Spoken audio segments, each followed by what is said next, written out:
Crioso, and welcome back to the Welsh History Podcast, episode 230, The Rise of Welsh Nationalism.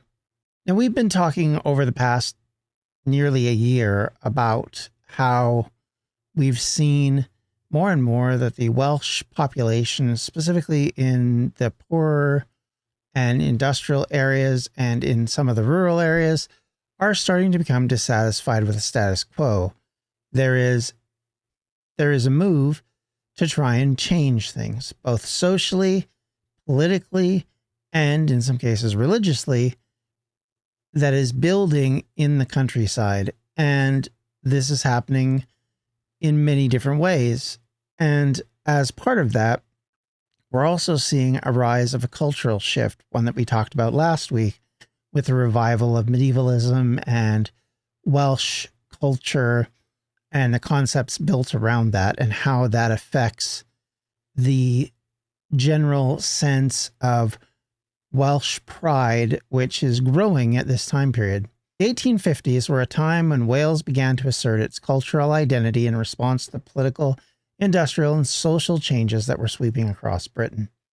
It was an era marked by passionate debates, revivals of ancient or not so ancient traditions, and the emergence of individuals and movements that sought to preserve and celebrate Welsh heritage.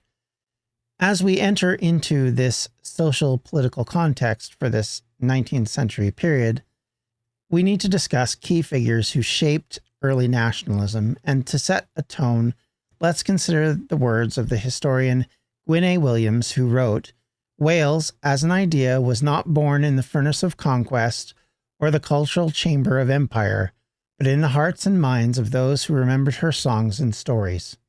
To understand the emergence of Welsh nationalism, we need to examine the profound changes that Wales was experiencing at this time. We've talked a lot about how the Industrial Revolution had started to make changes to urbanization and in building up of the mining industry in Wales, and how that was creating a dual-edged sword in the fact that it was creating a more vibrant economy, but in doing so was also creating inequalities which were being exacerbated by so many other things that were happening at this time. Along with this, as historian Angela John notes, the rise of an industrial Wales threatened to overwhelm its cultural identity under the weight of the economic integration it was feeling from England. As much as there were drivers that created a cultural identity in Wales, we have to remember that cultural assimilation was starting to happen at a much faster pace, in part because English people were moving to Wales to take advantage of the economy that was building. And also, there was pressure on the Welsh urban population specifically to conform, to speak the language of the people who owned the buildings, of the government. And this was growing, and we'll see it continue to grow as we go into the education system and how much influence that also was playing in this situation. As a step against this, of course, was the growth of the nonconformist chapels and their Sunday schools, which were helping to educate the next generation to preserve the language and the culture that was key to that survival. These institutions became hubs of community life, reinforcing the sense of Welsh identity amid industrial upheaval. And at the same time, the chapels began to foster ideas about self-determination and resistance to external controls. Also during this period, of course, we saw a stirring of political nationalism.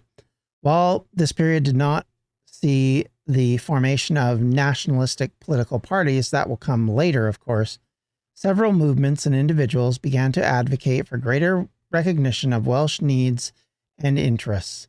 One key issue was the perceived neglect of Wales by the British government. The infamous Blue Books of 1847, which we've covered in the podcast, helped shape a government report that criticized the Welsh language and culture, branding them as barriers to progress. This report, of course, sparked outrage and galvanized efforts to defend Welsh identity, and probably was the precursor of a lot of the nationalist Welsh movements that would grow up in its place. Welsh MPs like Henry Richard, often referred as the Apostle of Peace, began to champion Welsh causes in Parliament.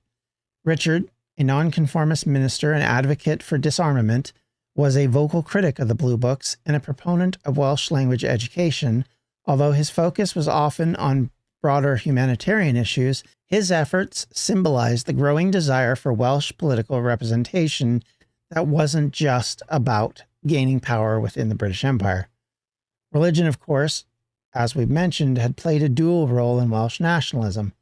On one hand, the dominance of nonconformity reinforced the sense of distinctiveness from Anglican England. On the other hand, religious leaders often acted as mediators between the Welsh people and the British state, advocating for reforms within the existing system rather than outright independence. Nonconformist chapels became arenas for debating national identity and social justice. Preachers like William Rees, who we've mentioned, used their pulpit to call for educational reforms and cultural preservation. His sermons and writings emphasized the moral and spiritual dimension of the Welsh identity, appealing to a broader audience. Of course, as part of that, and as mentioned previously, the antiquarians played a very large role in some cases discovering the history of Wales, which may have not have been as well known, showing some of the ancient past and building on a concept of British and Britain before even the Romans came, and a creation eventually of what will be called a Celtic identity comes out of this mentality of seeking something different than the English way of thinking. Yet this era was also known for its periods of repression and then revivalist movements among the Welsh intellectuals that sought to fight against both sides of the discussion. They sought either to preserve and assert the unique Welsh identity by documenting its ancient history, language, or traditions, or to fight against those very things. This intellectual revival was central to the development of a national conscience, which would later play a critical role in the cultural and political movements of the 19th and 20th centuries. Humanism, the philosophy preached by philosophers like William von Humboldt, backed a new ideal which, unlike the utilitarian teachings of the Enlightenment, wished to transmit useful knowledge for practical life. Humboldt desired a higher education system, and students had to study antiquity and ancient languages to develop themselves intellectually, in his view. These new humanists focused on studying the works of ancient Greeks and Romans, including literature and art. They also believed in the importance of education for creating useful citizens, and humanists were involved in the archaeological investigations, such as unearthing ancient artifacts and statuary in Rome, for example. They would also be key to expanding our knowledge of the classical period. The relationship between the antiquarians and the humanists helped to build on this ideal, and they were critical to creating what we know and understand today about culture and about identity and about our past. They worked together to compile local and regional chronologically supported material evidence in order to help them do that and help to define things. For example, humanist textual criticism was complemented by antiquarian studies of artifacts, which then proved supplementary perspectives on the past. As antiquarian ideals spread, the study of what we can properly come to call history and archaeology arrived in Wales. Like the Prussians, who were using new discoveries to attempt to build German nationalism around heroes who fought against Rome, or the Teutonic Knights who claimed to have settled Prussia. In Wales, just as in Prussia, their work became deeply entwined with national identity. They were not merely preserving the past, but also using it as a tool to assert the uniqueness of the Welsh culture. One of the most prominent antiquarians was Edward Lloyd, who was born in 1660 and lived until 1709. He was the pioneer of all of this, a polymath whose work continued to influence our understanding of Celtic languages and cultures. He was born in Llangamarsh in Breconshire. Lloyd was educated at Jesus College, Oxford, where he became a keeper of the Ashmolean Museum, but his heart, of course, remained rooted in Wales. Lloyd's most famous work, the Archaeologia Britannica of 1707, was a groundbreaking study of the Celtic language and culture. He traveled extensively across Wales, Scotland, Ireland, and Brittany, meticulously documenting linguistic patterns, folklore, and archaeological sites. Lloyd's recognition of the linguistic connection between Welsh, Irish, and Breton helped to establish the idea of a shared Celtic heritage. Historians Geraint H. Jenkins described Lloyd's work as a milestone of intellectual history of Wales, adding, Lloyd's efforts to record and analyze the linguistic and cultural heritage of the Celtic people provided a scholarly foundation for the later revival of Welsh identity in the Romantic period. Lloyd's endeavors were not merely academic. By highlighting the richness and antiquity of Welsh culture, he implicitly countered the English narrative that dismissed Welsh culture as backward or insignificant. Next is William Camden, who lived from 1551 to 1623, almost effectively a co-antiquarian of the period with Lloyd.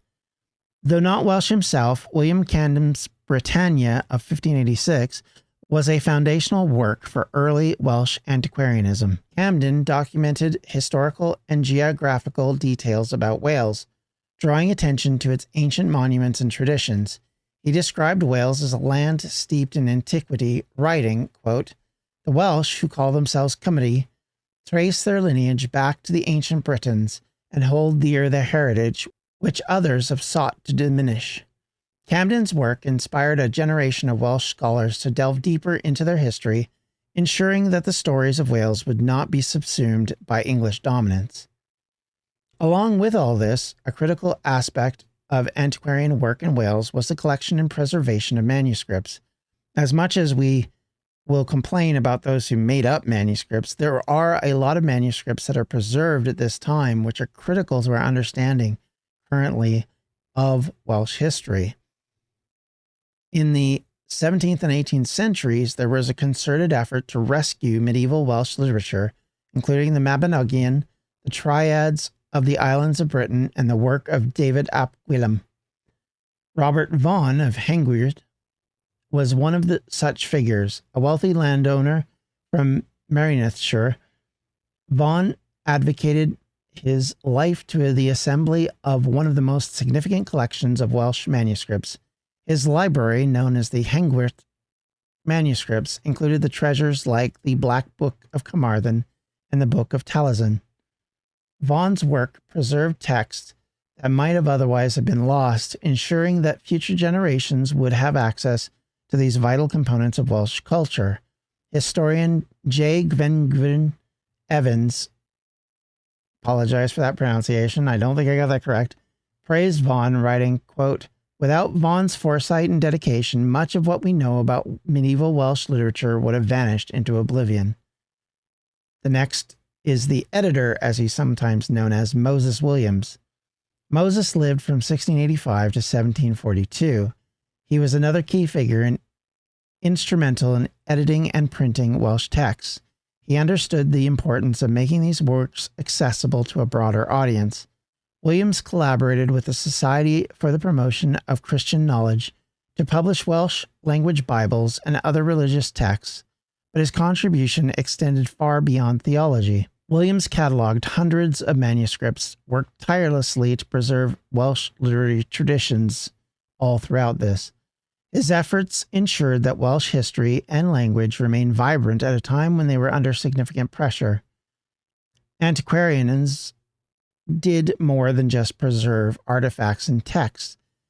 They also laid the groundwork for a renewed sense of Welsh identity. By documenting the richness of Welsh history and culture, they provided a counter-narrative to the dominant English historiography, which often dismissed and marginalized Wales. And it was during this period that the intellectual labor of these early antiquarians bore fruit during the Romantic period of the late 18th century and early 19th century. Figures like Thomas Price and Lady Charlotte Guest drew upon their work to inspire a broad cultural revival. Price, a clergyman and scholar, championed Welsh language and culture, publishing works that celebrated the nation's ancient past. He once wrote, quote, "The history of Wales is a story of resilience and creativity, a testament to the people who have refused to let their spirit be extinguished." End quote. Lady Charlotte Guest's translation of the Mabinogion brought Welsh mythology to an international audience, further cementing its place in the pantheon of world literature. Along with this, the antiquarians' work also influenced political developments. By asserting the distinct Welsh identity rooted in history and culture, they provided a foundation for a national movement that would emerge in the later part of the century. Owen Glyndŵr, often celebrated as a symbol of Welsh resistance, became a central figure in this narrative. Antiquarians like Edward Lloyd ensured that his history, along with the other tales of Welsh resilience, remained a part of the national conscience. Despite these developments, Welsh nationalism in the 1850s did still face significant challenges. Industrialization continued to erode the traditional way of life, and many Welsh people migrated into England or into North America in search of better opportunities. This dysphoria diluted the nationalist movement and created tensions between preserving cultural traditions and adapting to modernity. Moreover, the lack of unified political agenda hindered the movement's progress. As historian Kenneth O. Morgan has noted, quote, "Welsh nationalism in the mid-19th century was a cultural awakening rather than a political force." End quote.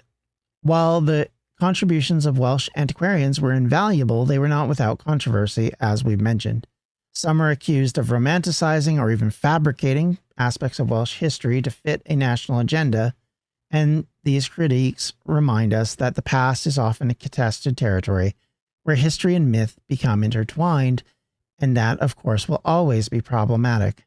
The 1850s laid out a foundation for the modern Welsh nationalist movement. It was a cultural movement at this point, and the revival was spearheaded by antiquarians, writers, and cultural foundational events like the Eisteddfod and its organizers. Instilled in this was a sense of pride in Welsh identity, and at the same time, political figures and activists began to articulate the need for greater recognition of Welsh interests. This period also highlighted the tension between cultural preservation and political action, a theme that would continue to shape Welsh nationalism for decades to come. And because of this, I want to just mention that we have to understand that when you're looking at the nationalist movement in Wales specifically, you're looking at a movement that's built around this concept of identity, and having been a culture that was largely ignored pretty much by the outside world for most of the many centuries before this, and only really had sort of come to the fore again and recovered itself in a way after centuries of flat out pressure to merge with the English ideals and the English concepts and the English culture and the English language into something quite different. And because of this pressure, this backlash of this revivalism helped to continue the fight, to continue to build on something that we now want to preserve largely, the history of Wales, the songs, the writings, the stories that we've told each other throughout the past and in the present are all building a Welsh culture and a Welsh understanding of the world, which is building a national movement of various types, both political, cultural, language-oriented, and things we'll get into many, many, many times after this. So it's good to understand and know that. And I think the words of Thomas Stevens are some to keep in mind. He said, "To know our history is to know ourselves. To cherish our heritage is to build our future." End quote. And I think that's a very prominent idea and one that I think we can all get behind. And with that, I'd like to thank you all for listening today, for watching, should you be on YouTube. And I hope you'll continue to support us as we continue to go about doing what we're doing. I'd like to take a quick moment just before I end the episode to thank our new sponsors who have come on board, such as Welsh Outdoors, Wales Outdoors, who is sponsoring this particular episode, and how that has meant a difference to this podcast is that it's helping us to fund more things and hopefully get to a point where we can even do more videos that are actually in Wales, that are better quality, that aren't just me talking to a screen. And I think that's one of the aspects of that I think we're building. And I hope that you'll continue to remain with us in all this. If you have any questions, comments, or concerns, you can always reach me at the Welsh History Podcast at gmail.com. You can reach out to me on either X/Twitter or Blue Sky at Welsh History Pod, or on Facebook at facebook.com/Welsh History Podcast. And hey, if you'd like to support the podcast further, you can always do so on patreon.com/Welsh History. I thank everyone who contributes, both past and present. Your contributions are definitely helping to give this podcast the things it needs to continue to go forward, and I really appreciate it. And over the years that we've done this, your support has meant a lot. So thank you, everybody. Have yourselves a wonderful rest of your day. Take care. Bye-bye. Welsh History Podcast is a member of the Evergreen Podcast Network. To find more information on them, you can do so at evergreenpodcast.com. Thanks for listening.